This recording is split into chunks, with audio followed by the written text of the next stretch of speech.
जब घर पर कोई ना होता तो मेरी बेवा सास मुझे पैसे देकर कहती कि मुझे सब्जी वाली दुकान से एक बड़ा सा बैंगन ला कर दो। मैं अपनी सास की बात सुनकर मुस्कुरा पड़ती और कहती कि आपको एक बैंगन की क्या ज़रूरत है। जिस पर मेरी सास बोलती कि तुम्हें तो पता है कि मैं बेवा हूँ और मुझे इस चीज़ों की अक्सर ज़रूरत महसूस होती है। एक दिन मैं छुपकर दरवाजे से झांक कर देखा तो जान निकल गई कि मेरी सास अपनी दोनों टांगे मेरी जिस घर में शादी हुई थी वो घर बहुत खुशहाल था। मेरे 3 देवर थे। तीनों ही बारी बारी मुझसे खाने का पूछते। मुझे ऐसे लग रखा था जैसे मैं किसी महल में शहजादी बनकर आ गई हूँ। उन लोगों ने मेरा इतना ख्याल रखा कि शायद ही कभी किसी का रखा गया हो। मगर मैंने नोट किया था कि मेरी सास मुझे खामोशी से देखती और अंदर चली जाती। देवरों के घर से बाहर जाने के बाद मैं अपनी सास से मिली, मगर उन्होंने वह गर्मजोशी न दिखाई, बल्कि वो तो काफ़ी बेनियाज लग रही थी। मैं समझी थी कि शायद वो मेरे शौहर के सामने मुझसे अच्छा रवैया रखती हैं। बाद में वो भी शादी बाद में वो भी शायद रवायती सास जैसी हो जाएंगी। मगर ऐसा नहीं हुआ। दिन ब दिन मेरी सास की बातों में मिठास बढ़ती गई। फिर मैंने भी इस तब्दीली को कबूल कर लिया। अपने जहन से तमाम तर मनफी सोचों को निकाल कर यही समझा कि मेरी सास मुझे अपनी बेटी की तरह समझती है। मैं भी उनसे मोहब्बत भरा रवैया रखने लगी। हम दोनों एक दूसरे से बहुत खुश थी। मगर फिर एक ऐसा वाक़या हुआ जिसने हम सब की ज़िंदगियों को बदल कर रख दिया। रात के तकरीबन 3 बजे थे। मैं करवटें बदल कर सोने की कोशिश कर रही थी कि घर की खामोशी फ़िज़ा में फ़ोन की घंटी बज उठी। मैंने जाकर जल्दी से फ़ोन देखा। इतने में मेरे शौहर भी भाग कर आ गए। बोले, तुमको किसने कहा कि इस वक्त आकर फ़ोन देखो? मुझे उनके इस रवैये की उम्मीद ना थी। खैर, हमारे यहाँ मर्द औरतों पर यूं ही शक करते हैं। मैं खामोश होकर बैठी रही। तब उन्होंने खुद फ़ोन उठाया और फिर देखते ही देखते उनका रंग पीला पड़ गया। उनका लहजा ऐसा था जैसे उनको इस बात पर यकीन ना आ रहा था। मैंने पूछने की कोशिश की, मगर कोई जवाब नहीं दिया। जाकर जल्दी जल्दी अपने बाकी भाइयों को भी जगाया और तीनों चारों भाई अपने घरों से निकल पड़े। मैं बहुत परेशान थी, ना जाने क्या हुआ है। अपनी सास के कमरे में गई। वो भी मारे परेशानी के उठ बैठी थी। मैंने उनसे पूछा, कहने लगी, मुझे भी तुम्हारी तरह कुछ नहीं पता। तुम्हारे शौहर ने कुछ बताया ही नहीं। अब तुम ऐसा करो कि बैठकर जान मार पर अल्लाह ताला के हजूर सजदा कर अब तुम ऐसा करो कि जान नमाज पर बैठकर अल्लाह ताला के हजूर सजदा करो, गिड़गिड़ाओ, दुआ मांगो। चारों भाई गए हैं तो लगता है खैरियत नहीं, मगर दुआ करो, दुआ से सब बदल जाता है। मुझे तलकीन करके वो खुद भी वज़ू करने चली गई। मैंने भी जल्दी में आकर वज़ू किया और अल्लाह ताला से अपने शौहर और देवरों की सलामती की दुआएं मांगने लगी। मुझे दुआ मांगते मांगते फजर की अजानें हो गईं, मगर अभी तक मेरे शौहर का कुछ पता नहीं था। दिन के तकरीबन 11 बजे थे। हम इंतज़ार कर रही थीं। हर तरफ खामोशी थी। लगता था जैसे गांव में कोई बड़ी बात हो गई है। सुबह के 11-12 बजे मेरे शौहर के चचा का बेटा दौड़ता हुआ हमारे घर आया और आते ही मेरी सास से लिपट कर रोने लगा। क्या हुआ? तुम रो क्यों रहे हो? मैंने डरते डरते पूछा। बाजी, लाला अब इस दुनिया में नहीं रहे। बच्चे की बात सुनकर मेरे तो सर से जैसे साहिबान ही छीन गया। बच्चे की बात सुनकर मुझे कुछ होश ना रखा। मेरे दिल को जैसे किसी ने मुट्ठी में बेंच लिया हो। मैं उधर ही ज़मीन पर बैठती चली गई। फिर मुझे नहीं मालूम कि क्या हुआ। जब मुझे होश आया तो मैं बिस्तर पर पड़ी थी। मैंने अपनी सास की तरफ घबरा कर देखा। उनके चेहरे पर शफ़क़त, नरमी और मोहब्बत थी। बेटी, खुदा का शुक्र कर, तेरा शौहर तो सही सलामत है। तुझे गम करने की ज़रूरत नहीं है। सारा गम तो बेचारी साजदा के हिस्से में आया है, जिसका शौहर मरा है। मेरी सास के मुंह से ये बात निकलते ही मेरे जिस्म में खोई हुई जान वापस आ गई हो। मैं उठकर बैठ गई। मुझे पता चला कि साजदा का शौहर वफात पा गया है। साजदा मेरी इकलौती नान थी, जो कभी कभार हमारे घर आती थी। मैं उसे बहुत चाहती थी, मगर उसका आना जाना कम ही होता था। वो अपने भाइयों की ज़िंदगी में दखलंदाजी करना अच्छी बात नहीं समझती थी, मगर आज उसका सुहाग छीन गया था। वो बेवा होकर हमेशा के लिए हमारे घर आने वाली थी, मगर उसके ससुराल वालों ने मना कर दिया कि जब तक इद्दत पूरी नहीं हो जाती साजदा इसी घर में रहेगी, और ऐन मुमकिन था कि उसकी दूसरी शादी उसके देवर से ही कर दी जाती। साजदा इस घर में नहीं आई थी। हम लोग घर में अकेले होते। मेरे शौहर और तीनों देवर हर वक्त मेहमानों में घिरे रहते। گھر میں کسی کے پاس وقت نہیں تھا کہ وہ اس بارے میں سوچے۔ سوگواری سی کیفیت تھی جو چھائی ہوئی تھی، مگر اس دوران میری ساس کو ایک اور پریشانی لاحق تھی۔ وہ بار بار مجھے اکیلے میں بلاتی، کہتی مجھے تم سے کوئی بات کرنی ہے، مگر پھر بیچ میں کوئی نہ کوئی ایسی بات ہو جاتی کہ ہم اکیلے میں بات نہ کر پاتے۔ ہر کوئی کسی کے ساتھ کب تک سوگ مناتا ہے۔ رفتہ رفتہ لوگوں نے ہمارے گھر آنا چھوڑ دیا۔ اب تینوں بھائی اور میرے شوہر اپنے اپنے کاموں میں مصروف ہو گئے۔ ساجدہ کے شوہر کا غم بھی رفتہ رفتہ کم ہو رہا تھا، مگر اب چاروں بھائی ساجدہ کو اپنے گھر واپس لانا چاہتے تھے۔ وہ نہیں چاہتے تھے کہ ان کی بہنوں کے گھر میں کسی پر بوجھ بن کر رہے۔ بہنوں کی ایک آن شان بان ہوتی ہے۔ چاروں بھائی مل کر بہن کو لینے اس کے گھر اس کے سسرال گئے۔ اس دن گھر میں عجیب سا سناٹا تھا۔ کچھ دیر میں اپنے کمرے میں بیٹھی رہی، پھر اپنی ساس کے پاس چلی گئی۔ وہ بھی جیسے ہمیشہ کی طرح میری ہی منتظر تھی۔ آتے ہی باتیں کرنا شروع ہو گئی۔ پھر کچھ دیر سوچ کر بولی، بیٹی میرا ایک کام کرو گی؟ جی ماں جی بتائیں، کیوں نہیں؟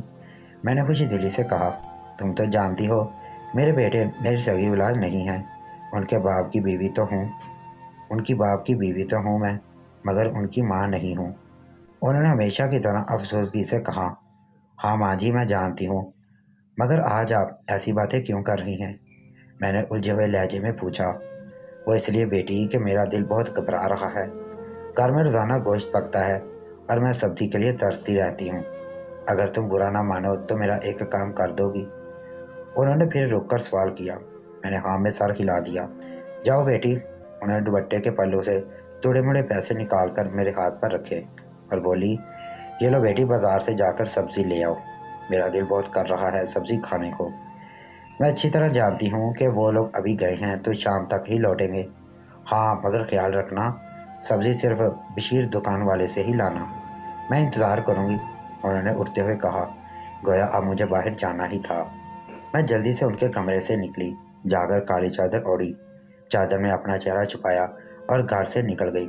میرا دل زور زور سے دھڑک رہا تھا۔ ہمارے علاقے میں عورتیں گھر سے باہر نہیں جاتی تھیں، ان کے جانے کے لیے مرد کا ساتھ ہونا ضروری تھا، مگر آج اپنے شوہر کی غیر موجودگی میں اپنی ساس کی محبت میں گھر سے باہر جا رہی تھی، وہ بھی ایک معمولی سے کام کے لیے جسے کوئی بچہ بھی کر سکتا تھا۔ اگر میرے شوہر نے دیکھ لیا تو وہ کیا سوچے گا؟ یہی سوچ کر میں گھبرا گئی تھی۔ انہی سوچوں میں گم تھی کہ شبیر دکان والا آ گیا۔ یہ ایک دو بار ہمارے گھر بھی آیا تھا۔ میں نے اس کی جھلک دیکھی تھی اور ہمارے علاقے میں 2 ہی سبزی کی دکانیں تھیں۔ میں نے جلدی سے اس کی دکان پر جا کر سبزی مانگی۔ اس نے مجھ سے کچھ نہ پوچھا سبزی پیک کر کے مجھے ایک ڈبے میں تھما دی اور بولا، لگتا ہے کہ تمہاری ساس نے ہی تمہیں سبزی کے لیے بھیجا ہے۔ اس نے عجیب سے لہجے میں کہا، وہ کچھ اجرت میں لگ رہا تھا۔ ادھر ادھر نظریں گھما کر دیکھتا کہ کوئی ہمیں دیکھ تو نہیں رہا۔ مجھے اس کی اس بات پر بہت عجیب سا لگا۔ میں تو عورت ہو کر ڈر رہی تھی، اسے کس بات کا ڈر لگتا ہے؟ میرے شوہر کا رعب کچھ زیادہ ہی ہے، دل میں سوچ رہی تھی۔ مسکراتی ہوئی گھر آ گئی تو میرے ساتھ بے تابی سے میری منتظر تھی۔ میں نے گھر کا دروازہ کھولا تو وہ لپٹ کر میرے پاس آئی۔ کیا ہوا؟ سبزی مل گئی؟ جی ماں جی مل گئی، شبیر نے خصوصاً ڈبے میں پیک کر کے آپ کے لیے سبزی دی ہے۔ میں نے ان کی طرف بڑھا کر کہا، بلکہ آپ ایسا کریں سبزی مجھے دے دیں، میں صاف کر کے خود آپ کے لیے بنا دوں گی۔ میری بات پر وہ کیسے چونک گئی، سبزی کا ڈبہ اپنے ہاتھوں اور پھر چادر میں لپیٹ کر بولی، نہیں نہیں بیٹی، میں اپنا کام خود کرنے کی آتی ہوں، تم جاؤ اپنے کمرے میں جا کر آرام کرو، تھک گئی ہوگی۔ انہوں نے محبت بھرے لہجے میں کہا۔ میں نہ چاہتے ہوئے بھی اپنے کمرے کی طرف چلی گئی۔ یوں لگا جیسے وہ آج کچن میں اکیلے وقت گزارنا چاہ رہی ہیں۔ اپنے کمرے میں جا کر لیٹی، تھوڑی دیر ہی گزری تھی کہ مجھے پیاس لگ گئی۔ اٹھ کر کچن میں پانی پینے آئی۔ میں نے دیکھا کہ میری ساس کا نام و نشان نہیں تھا۔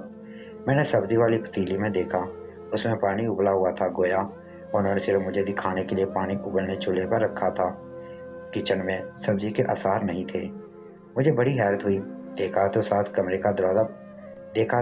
کمرے کا دروازہ بند تھا، اندر بالکل خاموشی تھی۔ میں سمجھی کہ شاید تھک گئی ہوں گی، اپنا کھانا خود بنانا چاہتی ہوں گی اور مجھ سے بھی کچھ نہیں کہا۔ میں دروازے سے پلٹ کر واپس کچن میں آئی، سوچا کہ ان کے لیے خود ہی بنا دیتی ہوں، مگر سارا کچن چھان مارا، कहीं से कोई सब्जी बरामद न हुई। मायूस होकर मैं अपना खाना खाकर वापस अपने कमरे में चली गई। मुझे सोए तकरीबन 3-4 ही घंटे हुए थे कि मेरा शौहर घर वापस आ गया। उनके साथ मेरी नंद भी उनके साथ मेरी नंद सबिहा और साजिदा भी थी। सबिहा तो शादीशुदा और अपने घर में खुश थी, मगर साजिदा बेवा हो गई थी। इद्दत के बाद आज वो पहली बार अपने भाइयों के घर आई थी। मुझे मेरे शौहर ने साजिदा का हाल मुझे मेरे शौहर ने साजिदा का ख्याल रखने और दिलजोई का कहा। मैं भी खुश हुई कि चलो इसी बहाने मेरी अपनी नंद साजिदा से दोस्ती भी हो जाएगी और शौहर की नज़र में मेरी इज्जत भी बढ़ जाएगी। साजिदा को घर आए हुए 2-3 दिन गुजर चुके थे। उसे ना खाने का होश था ना पीने का। वह सुबह शाम रोती रहती, रो रो कर उसकी आंखें लाल हो जाती, मगर मैं उसे तसल्ली देने में नाकाम हो जाती। अलबत्ता मेरे साथ यानी कि अब भी इसी तरह बेनियाज थी शकीला खाला अब भी इसी तरह बेनियाज सा रवैया रखती। लगता था जैसे उन्हें इन बहन भाइयों में कोई दिलचस्पी नहीं है। वो पूरे घर में सिर्फ मुझसे ही बात करती थी। मैं भी अब इस बात पर खुश थी कि चलो मेरे साथ मुझ पर एतबार तो करती है। मेरे साथ और शौहर के दरमियान अजीब सा तनाव रहता था। सौतेली माँ होने के बावजूद भी वो कभी उनसे बात ना करती और ना ही उनसे कोई फरमाइश करती। मेरे शौहर का रवैया और दीगर देवरों का रवैया भी और दीगर देवरों का रवैया भी ऐसा ही था। जबकि मेरी नात उसे तो दुनिया माफिया की कोई खबर ना थी। उसे भला किसी से क्या गिला होता। अभी भी घर की हालत वैसी ही थी। नादा के आने से घर की फिजा बिल्कुल ना बदली थी। तब एक दिन मेरे साथ फिर मेरे पास आई और बोली, आज मुझे तुम्हारी फिर ज़रूरत पड़ेगी। अगर तुम बुरा ना मानो तो क्या तुम मेरे एक अमानत एक बंदे तक पहुंचा दोगी? जी माँ, क्यों नहीं। मैंने हमेशा की तरह सादतमंदी से जवाब दिया। बेटी, बात कुछ यूँ है कि मैं किसी का एहसान नहीं रखती। उस दिन जिस दुकान से तुम सब्जी लेकर आई थी, उसने बाकी लवाजमात भी इस डिब्बे में डालकर बेच दिए थे। दरअसल वो मेरा पुराना रिश्तेदार है। तुम्हारे शौहर और उसके भाइयों की वजह से वो मुझसे मिलने नहीं आता, मगर मेरी बड़ी कदर करता है। मैं उसकी सगी खाला हूँ। हमेशा उसने मेरा ख्याल रखा और मेरी बात मानी। तभी मैं भी जब भी उसकी दुकान से कुछ मंगवाती हूँ तो वो कोई ना कोई मदद कर देता है। अब मैंने उसके लिए एक ख़ास किस्म का हलवा बनाया है। मैं उससे मिल तो नहीं सकती, तुम खुद ही जानती हो यहाँ लोग कितनी बातें बनाते हैं। बस तुम उसे इतनी सी अर्ज है कि तुम जाकर ये डिब्बा अमानत जाकर मेरे भांजे को दे दो। मुझे बहुत खुशी होगी अगर तुम मेरा ये काम कर दोगी। सास की अर्जी सुनकर मुझे उन पर बहुत रहम आया और हमदर्दी भी हुई कि उनके बेटे इस उम्र में भी कैद की तरह रखते हैं। अपने बाप की अमानत जानकर उन पर 100 तरह के पहरे लगा रखे थे। मैं अपनी सास की मदद ना करती तो क्या करती। मैंने उनसे वो डिब्बा लिया और घर से निकल पड़ी। मुझे उन्होंने यही बताया था कि डिब्बे में उन्होंने अपने भांजे के लिए ख़ास हलवा बनाया है। जैसा कि मैं आपको पहले बता चुकी हूँ, हमारे इलाके में औरतें कम ही घर से निकलती थीं। ज़्यादातर बाहर के काम मर्दों के ज़िम्मे थे। मैं इस वजह से घर से भी बाहर जाती, हमेशा घबराई हुई होती। उस दिन भी ऐसा ही हुआ। मैं घर से निकली, घबराहट की वजह से एक गाड़ी से मेरी टक्कर हो गई। मैं इस कदर ज़ोर से गिरी कि मेरे हाथ से वो डिब्बा छूटकर दूर जा गिरा। गाड़ी वाला जो भी था, मेरी मदद किए बगैर मौका गनीमत जानकर आगे बढ़ गया। मैंने भी खुदा का शुक्र अदा किया, क्योंकि अगर कोई उससे बात करते देख लेता तो कोई और मुसीबत आ जाती। मैं अपनी चीज़ समेटने लग मैं अपनी चीज़ें समेटने में लगी। डब्बा इस तेली से निकलकर दूर जा गिरा था। मैंने उसे जाकर घास से उठाया तो वो आधा खुल चुका था। तब मेरी नज़र आधे खुले हुए डब्बे के अंदर मौजूद चीज़ पर पड़ी तो मैं हैरान रह गई। वो हलवा तो ना था। मैंने इसी वक्त डब्बा अपने पास लपेटा और कुछ सोचकर घबरा गई। मुझे समझ ना आ रही थी कि मुझसे इतना बड़ा झूठ बोलकर मेरी सास को आखिर क्या मिला। घर से तकरीबन 2 फुट के फासले पर मैंने वो डिब्बा बाहर ही फेंक दिया और उसमें रखी चीज़ लेकर अंदर आ गई। सास को यही बताया कि शबीर को वो डिब्बा दे आई हूँ और उसने कबूल भी कर लिया है। वो बहुत खुश था। मेरी बात सुनकर वो भी खुश हो गई। खैर, मैं अपने कमरे में आ गई। मैं अपने शौहर का इंतज़ार कर रही थी कि उनसे कोई बात छुपा ना सकती थी। आज भी उनके आते ही उनको बता दिया कि कुछ दिनों से शकीला अम्मी मुझे बाहर जाने का कहती हैं। एक बार की तो खैर थी, मगर दूसरी बार जब उन्होंने मुझे डिब्बा दिया तो वे कह कर दिया कि इसमें हलवा रखा है और वह देकर अपने भांजे को पहुंचाना चाहती हैं। मैंने उनकी बात तरस खाकर मान ली, मगर आज जब जा रही थी तो मेरे रास्ते में डिब्बा फट गया और वो डिब्बे में से काफ़ी रकम बरामद हुई। अब ये रकम अपने इस भांजे को देने का क्या मकसद है, ये तो मैं नहीं जानती, मगर आप मुझे माफ़ कर दीजिए। मैंने उनके सामने हाथ जोड़ दिए। उन्होंने हड़ाफे मामूल मुझे कुछ ना कहा और बोले, अब मैं जैसा कहूँगा तुम वैसा ही करोगी। तुम ये डिब्बा लेकर उस लड़के के पास जाओगी और उसका जो भी रवैया, जो भी बात होगी, वो मुझे बताओगी। यूँ तो मैं भी दुकान के आसपास ही होऊंगा, मगर उस वक्त ये करना भी बहुत ज़रूरी है। उनकी बात सुनकर मुझे खैरत हुई, मगर चूंकि मैं पहले ही गलती कर चुकी थी, इसलिए उनकी बात से इनकार नहीं कर सकती थी। अगले दिन उन्होंने मुझे यही डिब्बा देकर शबीर की दुकान पर भेजा। मैं शबीर के चेहरे के तासरा देख रही थी। वो बहुत घबराया हुआ लग रहा था। मुझे भी अब कुछ गलत होने का एहसास हो रहा था। मैंने उसे जैसे ही रकम देने के लिए हाथ आगे बढ़ाया, दूसरी तरफ से मेरे शौहर निकल आए। उनको आते देखकर शबीर की तो रूह फना हो गई। उसने अपने हाथ पीछे कर लिए, मगर उस वक्त मेरे देवर भी आ गए। उन्होंने उसे गिरेबान से पकड़कर मारना पीटना शुरू कर दिया। आसपास की दुकानों से भी लोग जमा हो गए, तो मैं जल्दी घर आ गई। उसके बाद मैं नहीं जानती कि क्या हुआ। रात को मेरे शौहर घर आए तो बोले, मैं तुमसे नाराज तो बहुत हूँ, मगर मुझे चूंकि तुमने सच बता दिया, सो तुम्हें तुम्हारी गलती माफ़ करता हूँ। बात यह है कि शबीर पकड़ा गया है। उसको हमने जेल में बंद करवा दिया है। उस पर मेरे बहनोई के कत्ल का इल्ज़ाम है, और तुम जानती हो हसद की आग में जलता इंसान कुछ भी कर सकता है। उन्होंने मेरी सास की तरफ इशारा करते हुए कहा, जो दरवाजे के बाहर खड़ी खामोशी से सब कुछ सुनने की कोशिश कर रही थी। अगर ये औरत ना होती तो मैं उन्हें कड़ी सजा देता, मगर उन्होंने एक मर्द को उकसाकर जुर्म करने की कोशिश की है। मैं अब इन्हें कड़ी से कड़ी सजा दूंगा। मैं दुनिया की नज़रों में अपना नाम भी बदनाम करना नहीं चाहता, लेकिन इस औरत को माफ़ नहीं करूंगा। मेरे शौहर की बात एक एक करके मेरी समझ में आ गई थी, मगर ये ना जान पाई कि आखिर मेरी नंद साजदा की मेरी सौतेली सास से ऐसी क्या दुश्मनी थी कि उन्होंने साजदा के शौहर की जान लेने की ही ठान ली।